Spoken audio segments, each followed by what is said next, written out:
د انساني خلقت یوه ځانګړنه دا چې یوازې د خپل هغه خالق بندګي به کوي چې انسان یې له نیست څخه هست کړی دی. البته دا ځانګړنه د هغو انسانانو ده چې په بندګۍ کې عجز، صداقت او له نورو دربارونو څخه بې پروا وي. مګر یوه ډله انسانان چې هم خپله د رب تعالی له بندګۍ منکر دي او هم غواړي چې په مخلوق کې د ځان لپاره بندگان او غلامان ولري.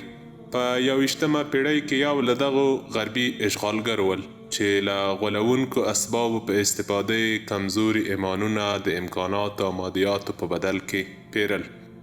اشغالګرو دلته د انساني غلامۍ بنسټونه ورغول او په نظامی او فکری برخو کې له داسې انسانانو غلامان جوړ کړل چې نسب یې له یو لوی ملت سره تړلی و. I have to make money and I have to go to the United States. This is my idea. This is my dream. I want it to become true. خو دوی د نفسي غوښتنو تر درانه شیطاني بار لاندې د ذلت کندې ته ولوېدل. دوی د بنده په بندګۍ کې خپل عزت، شخصیت، فکر، روغتیا او بالاخره ژوندونه وبایلل تر څو ژمنتیا ثابته کړي، مګر هیڅ ډول ارزښت یې ونه موند. مثلا لومړۍ کرښه د اجیرو عسکرو وه، ځکه خو له اشغالګرو وړاندې د مجاهدینو په هدف برابرېدل او مرګ ژوبله یې تر اشغالګرو لوړه وه. په فکري پروژو کې د قلم او فکر خاوندان په داسې غلامۍ معتاد ول چې د خپلې عقیدې، ټولنې، ارزښتونو او اساساتو ټول بنسټونه یې د خپل بادار خوشحالولو په خاطر وداغل. مګر نتیجې برعکس د همدغه فکري پروژو د چلونکو او قلمي غلامانو په زیان ثابته شوه چې د اشغال له تباهۍ وروسته یې په ټولنه کې هر څه وبایلل. دوه ټکي د ډېر بحث وړ دي.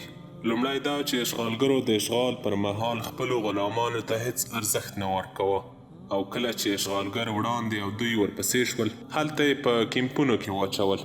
داسې ژوند چې له انساني وقار سره یې هیڅ برابرښت نه درلود.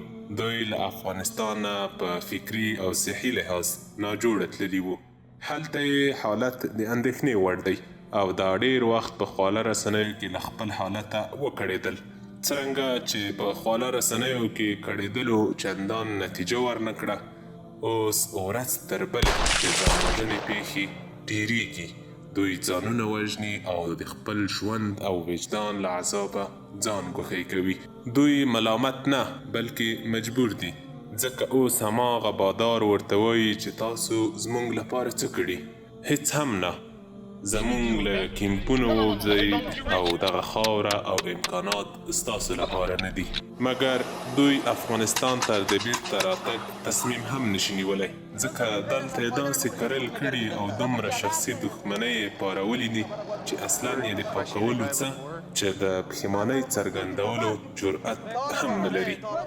د ژوند تر ټولو لوی درس دا دی چې څومره وړاندې ځې هومره شاته هم ګوره، ځکه بیرته راتګ حتمي دی. Zap him up quick. Tony, zap him.